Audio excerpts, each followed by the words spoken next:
Anne Margaret Lebensstein-Karubin kam am 5. April 1959 im polnischen Białystok zur Welt. In dieser Stadt verbrachte sie auch Kindheit und Jugend, die von den engen Straßen, dem vertrauten Klang der polnischen Sprache sowie der Nähe zu ihrer Familie geprägt war. Doch wie viele junge Menschen sehnte sie sich nach etwas Größerem, nach einem Leben jenseits der Grenzen, in dem sie ihre eigenen Entscheidungen treffen konnte. In den frühen 1980er Jahren verließ sie ihr Heimatland und wanderte nach Kanada aus. Mississauga, eine aufstrebende Stadt in Ontario, wurde ihr neues Zuhause. Die moderne Skyline wirkte anfangs fremd, doch der weite Horizont des Ontario-Sees schenkte ihr ein Gefühl von Freiheit. Dort begann Anne ein neues Leben. 1987 brachte sie ihre erste Tochter Caroline zur Welt. Ein Jahr später folgte Catherine. Später kam noch ein Sohn dazu. Nach außen wirkte ihr Alltag geordnet, doch die Realität war von Belastungen geprägt. Anne arbeitete in Doppelschichten, um das Nötigste zu sichern. Geld war knapp, die Tage lang, die Nächte kurz. Freizeit existierte kaum und die Beziehung zu ihren Kindern begann zu leiden. Caroline und Catherine verbrachten viele Stunden ohne Aufsicht, warteten abends auf ihre Mutter, die erschöpft nach Hause kam. Sie vermissten Nähe und Zuwendung, doch Anne war gefangen zwischen Arbeit, Verantwortung und einer immer tiefer werdenden Erschöpfung. Schlich sich der Alkohol in ihr Leben. Zunächst ein Glas am Abend, um zur Ruhe zu kommen, später wurde er zum festen Bestandteil ihres Alltags. Anne zog sich weiter in den Alkohol zurück, wurde abhängig. Wenn sie betrunken war, war sie nicht aggressiv, sondern benommen. Mit der Zeit übernahmen die Töchter die Verantwortung für ihr eigenes Leben, doch die Enttäuschung über ihre Mutter verwandelte sich in Wut. Diese Wut sollte bald zu etwas weitaus Dunklerem werden. Der Sommer 2002 brachte keinen Frieden ins Haus der Karubins. Anne verbrachte die meiste Zeit auf dem Sofa oder im Bett, eine halbvolle Flasche in Reichweite. Die Vorhänge blieben oft zugezogen, das Tageslicht verdrängt von der trüben Luft aus Zigarettenrauch und abgestandenem Alkoholgeruch. Catherine, inzwischen 14 Jahre alt, und Caroline, knapp 15, mieden die Wohnung so oft wie möglich. Sie hielten sich bei Freunden auf oder streiften ziellos durch die Straßen Mississaugas, alles um dem Chaos daheim zu entkommen. Die Mädchen hatten sich verändert.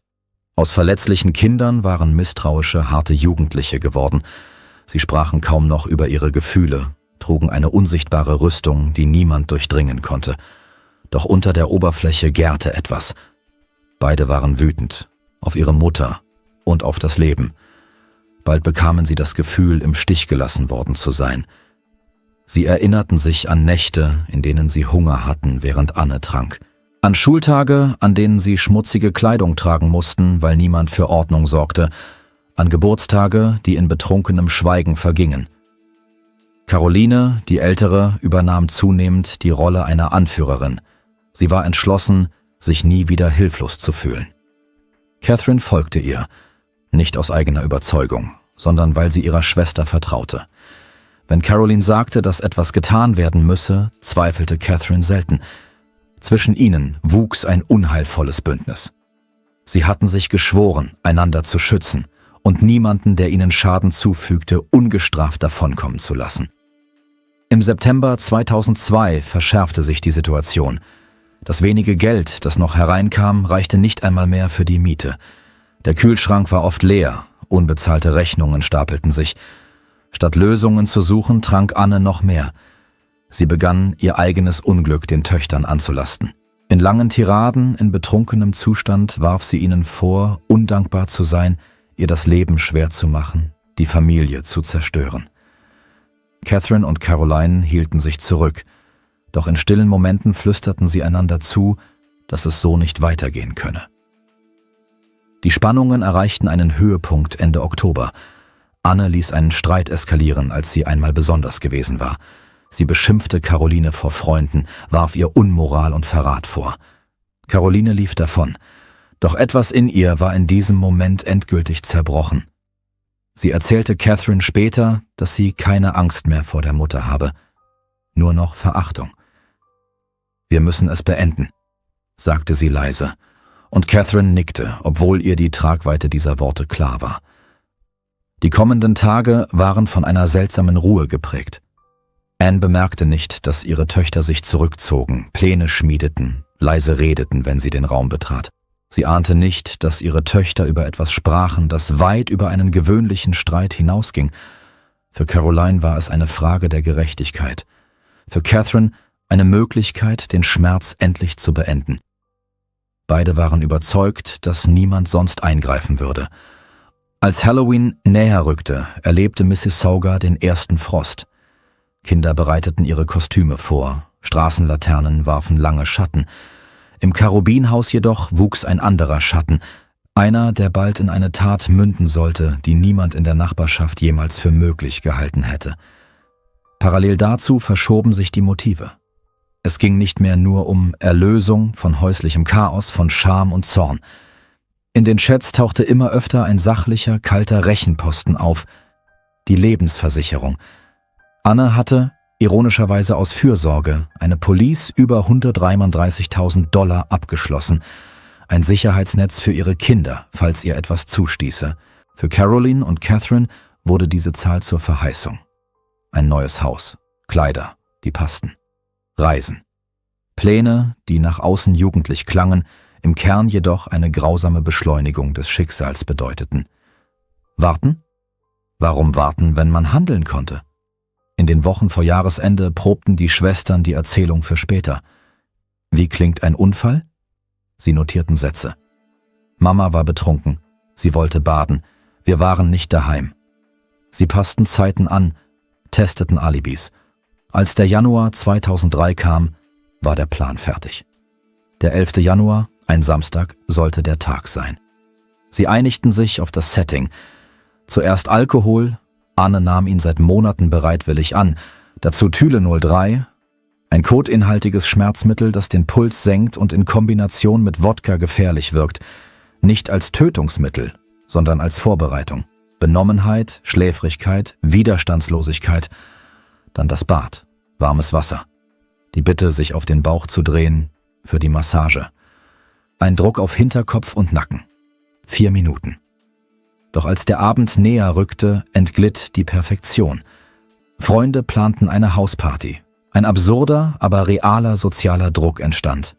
Mord störte die Pläne eines Wochenendes. Die Schwestern zögerten. Dann entschieden sie Verschiebung. Eine Woche später, 18. Januar, zur selben Uhrzeit, derselbe Ablauf. Zwischen den beiden Terminen wirkte Anne ahnungslos.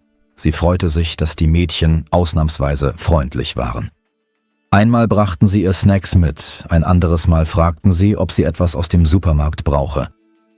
Nach außen sah es aus wie eine kleine Entspannung des Familienkriegs. Innen war es die Ruhe vor dem Sturm. Die Töchter justierten Details, verwarfen Überflüssiges, standardisierten den Ablauf. Catherine übte, die Zeit einzuschätzen, indem sie den Timer ihres Handys stellte. Caroline trainierte Sätze für den Notruf. Wir sind gerade heimgekommen. Sie ist unter Wasser gewesen. Wir haben sie rausgezogen. Wir versuchen Wiederbelebung. Sie verteilten Rollen wie in einem Schultheaterstück. Tragik und Routine lagen in denselben Zeilen. Je näher der 18. Januar rückte, desto mehr normalisierte sich das Unnormale. Die Mädchen fühlten sich nicht wie Täterinnen, sondern wie Regisseurinnen ihres eigenen Auswegs. Sie glaubten, ein kaputtes Leben zu reparieren, indem sie das Zentrum dieses Lebens herausrissen. Am Vorabend saßen Caroline und Catherine nebeneinander auf dem Sofa. Der Fernseher lief ohne Ton. Anne schlief schon. Catherine flüsterte, »Bist du sicher?« »Es gibt keinen anderen Weg«, antwortete Caroline. Draußen fiel feiner Schnee, drinnen lag Stille, und in dieser Stille wuchs die Entscheidung zu einer Tat heran, die sie nie wieder würden rückgängig machen können. Der Plan stand. Die Uhr lief. Und niemand ahnte, dass an einem kalten Samstag in Mississauga 2 Teenager die Grenze überschreiten würden, über die kein Weg zurückführte. Der 18. Januar 2003 begann unspektakulär. Ein kalter, klarer Wintertag in Mississauga, die Straßen gesäumt von schmutzigen Schneerändern, der Himmel ein blasses Grau. Anne schlief an diesem Samstagmorgen länger. Catherine bereitete Kaffee zu, Caroline stöberte in der Küche, doch nicht aus Routine. Jeder Handgriff war von dem Wissen durchzogen, dass dieser Tag anders enden sollte als alle anderen zuvor. Am Nachmittag schickten sie Anne eine Nachricht. Wir gehen heute Abend zu Jack Astors. Ein Vorschlag, der wie ein normales Wochenendritual klang. Anne lächelte, müde, aber zufrieden, dass ihre Töchter soziale Pläne hatten. Sie ahnte nicht, dass genau dieser Restaurantbesuch ihr Alibi sein sollte. Gegen 18 Uhr begann die erste Phase. Catherine stellte auf den Couchtisch eine Flasche Wodka, dazu ein Glas Orangensaft. Eine Mischung zum Aufwärmen. Anne nahm das Angebot an, ohne Verdacht zu schöpfen. Der Alkohol schmeckte mild und die Wärme kroch ihr rasch in die Glieder. Caroline brachte beiläufig Tabletten ins Gespräch. Mama, die helfen gegen die Kopfschmerzen. Anne, die sich oft über Migräne beklagte, schluckte sie ohne zu zögern. Was sie nicht wusste: Die Dosis war bewusst gewählt, um sie schläfrig und kraftlos zu machen. Das Badezimmer war bereits vorbereitet. Die Badewanne gefüllt mit angenehm warmem Wasser, fast zu warm, um sofort hineinzugehen. Ein weiches Handtuch lag gefaltet am Rand, Duftkerzen flackerten. Eine Szenerie, die Fürsorge vorgaukelte. Catherine bot an, ihr den Rücken zu massieren, um die Verspannung zu lösen. Anne, eingelullt von Wärme, Alkohol und Tabletten, stimmte zu. Während Anne im Wasser lag, begannen die Minuten, die später in jeder Polizeiaussage seziert werden sollten. Anne sollte sich umdrehen, damit Caroline stand am Kopfende. Catherine kniete seitlich neben der Wanne. Auf ein kaum merkliches Nicken ihrer Schwester legte Caroline ihre Hand auf den Hinterkopf der Mutter und drückte sie nach unten. Anne reagierte zuerst träge, dann panisch. Ihre Arme schlugen um sich, das Wasser spritzte gegen die Fliesen. Catherine hielt die Handgelenke fest, flüsterte, gleich ist es vorbei. Worte, die gleichzeitig beruhigen und töten sollten. Die Sekunden dehnten sich. Catherine zählte innerlich, ihr Blick auf den Timer gerichtet. Nach über 3 Minuten ließ der Widerstand nach. Die Luftblasen wurden kleiner, bis keine mehr aufstiegen. Caroline hielt den Druck noch länger aufrecht, um sicher zu gehen. Stille. Nur das leise Tropfen des Wassers, das über den Rand auf den Fliesenboden rann. Sie zogen den leblosen Körper aus der Wanne, legten ihn behutsam auf den Boden. Das Handtuch, das vorhin noch Fürsorge symbolisiert hatte, wurde nun zum Requisit.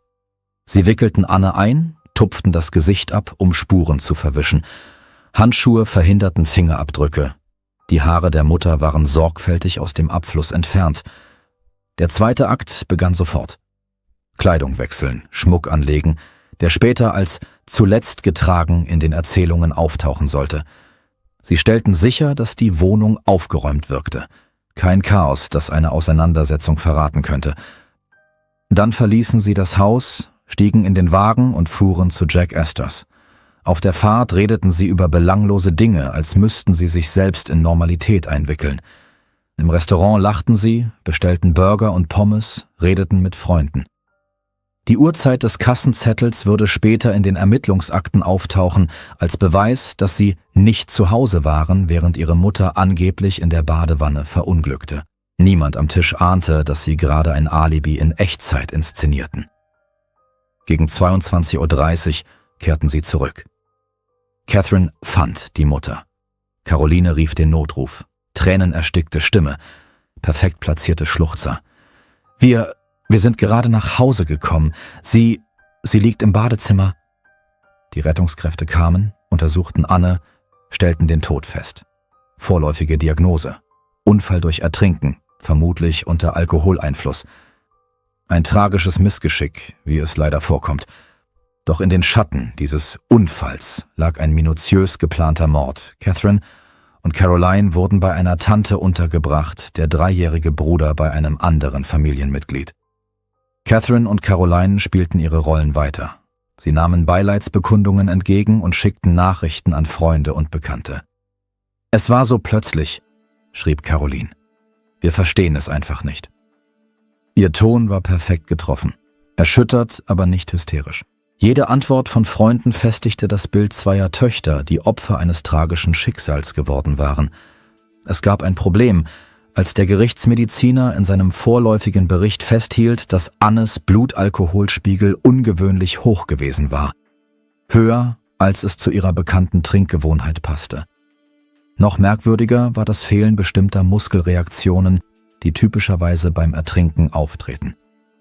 Ein erfahrener Arzt hätte darin ein Anzeichen für eine andere Todesursache sehen können, doch zu diesem Zeitpunkt blieb es nur eine Randnotiz.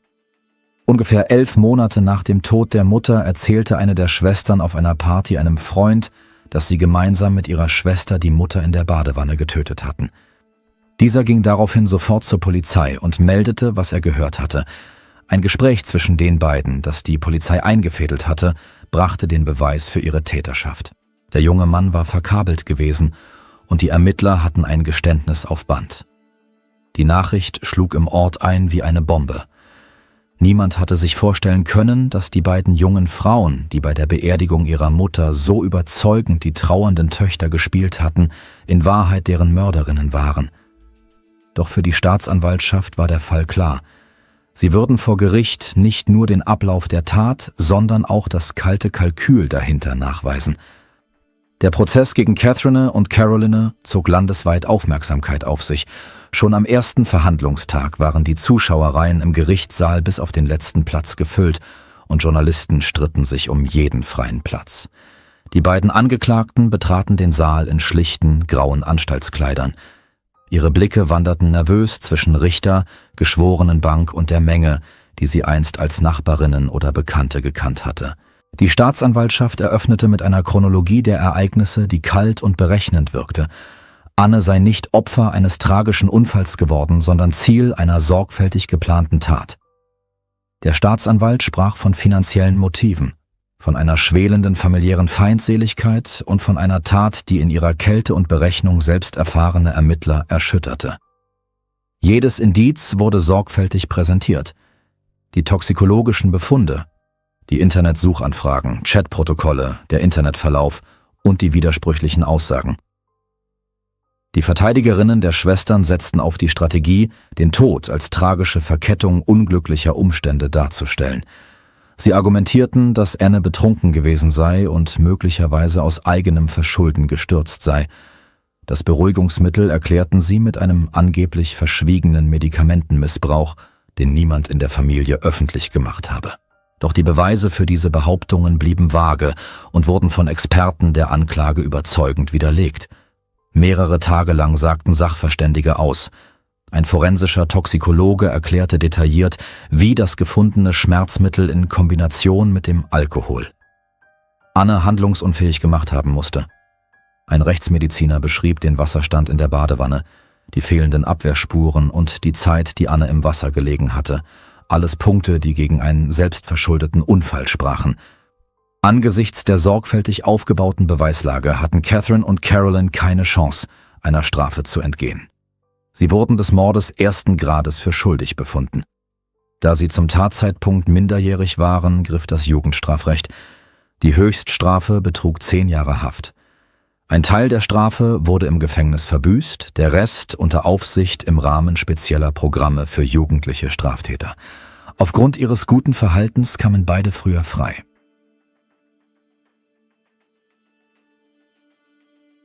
Danke fürs Zuschauen und passen Sie auf sich auf.